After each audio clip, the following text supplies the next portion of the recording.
Tiwala nga ang gobyerno ng Pilipinas na mas titibay pa ang kanilang ugnayan sa Moro Islamic Liberation Front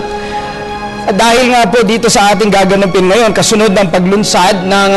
Sadyahatra Bangsamoro sa Bangsamoro Leadership and Management Institute Compound sa Sultan Kudarat, Maguindanao ngayong araw. Ayon kay Cabinet Secretary Jose Almendras, sa naturang programa, personal na dadaluhin ni Pangulong Aquino at MILF Chairman Alhaj Murad Ibrahim ang naturang aktibidad kung saan sila mismo ang mamamahagi ng PhilHealth cards at scholarship certificate sa mga beneficiaries. Para kay Almendras, ang naturang proyekto ay makakatulong upang magiging mas matatag ang ugnayan ng dalawang grupo at sa pamamagitan umano nito, malalaman ng MILF kung gaano kasinsero ang ating pamahalaan. Samantala, sinabi naman ni MILF spokesperson Mike Pasigan, ang programang ito ay patunay sa matatag na relasyong binuo ng MILF at ng gobyerno ng Pilipinas.